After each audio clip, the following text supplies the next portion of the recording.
اعوذ باللہ من الشیطان الرجیم بسم اللہ الرحمن الرحیم۔ معزز ناظرین السلام علیکم ورحمۃ اللہ وبرکاتہ۔ آج ہم یوم پاکستان کے حوالے سے گفتگو کرنے کی کوشش کریں گے کہ یوم پاکستان کیوں منایا جاتا ہے، اس کی اہمیت کیا ہے اور اس دن ایک عام پاکستانی کو، عام شہری کو کیا کام کرنا چاہیے۔ بر صغیر پاک و ہند کے مسلمان 1857 میں برطانوی سامراج کی مکمل غلامی میں آ گئے اور اس کے بعد اس سرزمین کے آزاد پسند اور مذہب پسند لوگوں نے کھل کر ہر محاذ پہ برطانوی سامراج کا مقابلہ کیا اور اس کے خلاف عملی طور پہ جہاد کیا،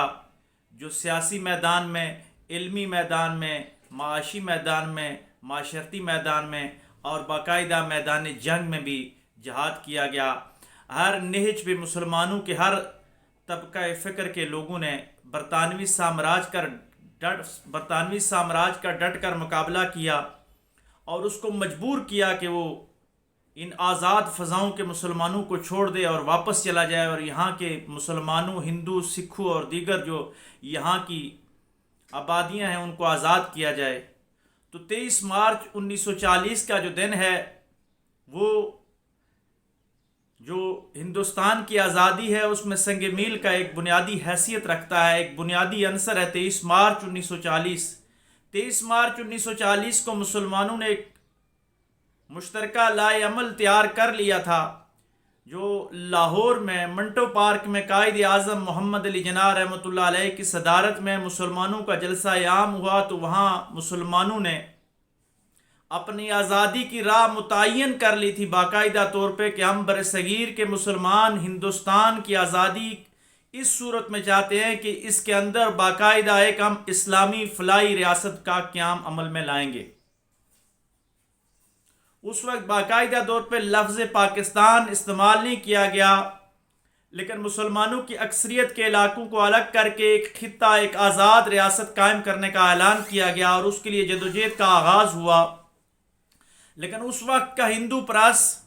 یا اس وقت کے جتنے بھی غیر مسلم اخبارات تھے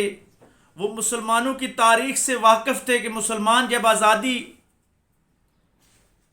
کا عہد کر لیتے ہیں، کسی بات پہ مسلمان اکٹھے ہو جاتے ہیں تو دنیا کی کوئی طاقت ان کو روک نہیں سکتی۔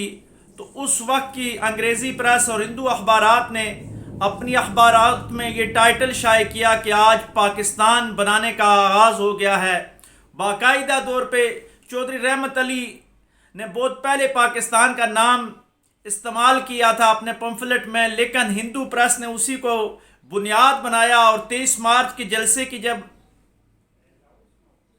اخبارات میں رپورٹیں آئی، خبریں آئی تو انہوں نے کہا کہ یہ مسلمانوں نے پاکستان بنانے کا آغاز کر دیا۔ یعنی ہندو پریس نے بڑھ چڑھ کر لفظ پاکستان پر زور دیا اور الحمدللہ مسلمانوں نے یہ بات ثابت کی کہ صرف 7 سال کے عرصہ کے اندر مسلمان جب یکجا ہو گئے،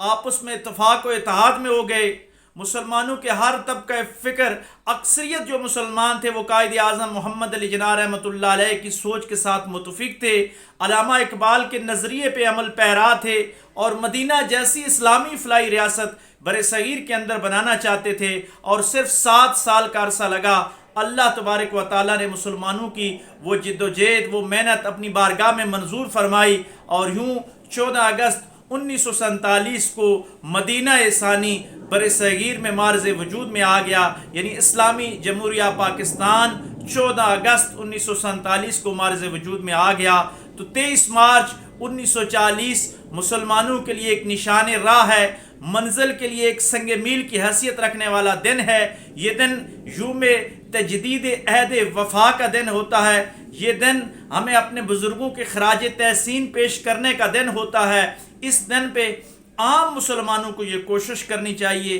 عام انسان جو ہے، عام جو پاکستانی ہیں وہ ایصال ثواب کے پروگرام کریں کہ 23 مارچ 1940 سے پہلے اور بعد یا 23 مارچ کے جلسہ میں جس مسلمان نے اخلاص کے ساتھ شرکت کی یا جنہوں نے پاکستان بنانے کے لیے ایک لمحے کا وقت بھی دیا، مالی امداد کی، نظریاتی سپورٹ کی، معاشی معاشرتی طور پہ اسلامی جمہوریہ پاکستان کے بنانے میں کسی طریقے سے بھی ہماری مدد کی ہے تو ان کی روح کو اصال ثواب کے لیے آج کے دن دعائیں کی جائیں۔ 23 مارچ کے دن اپنے شہداء کے درجات کی بلندی کے لیے دعائیں کی جائیں، ان کی قبروں پہ شمع روشن کی جائے اور ان کی قبروں پہ جا کے تجدید عہد وفا کیا جائے، استحکام پاکستان کی قسمیں کھائیں جائیں، اس پاکستان کے ساتھ محبت اور وفا کا یقین دہرایا جائے، اور اس انداز کے ساتھ، اس اخلاص کے ساتھ اس دن کو منانے کی کوشش کیجئے کہ تاکہ جو ہماری آنے والی نسلیں ہیں ان کو نظریہ پاکستان سمجھ آ جائے، ان کو دو قومی نظریہ سمجھ آ جائے، ان کو معلوم ہو جائے کہ پاکستان کی بنیاد کیا ہے۔ پاکستان کسی اور ملک کی طرح نہیں بنا بلکہ ایک نظریے پہ مارز وجود میں آیا، اور یہ دنیا کے چند ہی ممالک ہیں، غالباً جدید دنیا میں 2 ملک ایسے ہیں جو نظریے کی بنیاد پہ قائم ہوئے، اور اس میں ایک پاکستان ہے جو اسلام کے نظریے پہ قائم ہوا۔ آج کے دن ہم عہد کرتے ہیں کہ ہم اس پاکستان کو صحیح معنوں میں اسلامی فلاحی ریاست بنائیں گے۔ اللہ تبارک و تعالی میرے وطن کو صبح قیامت تک آباد و شاد رکھے۔ وآخر دعوانا ان الحمد للہ رب العالمین۔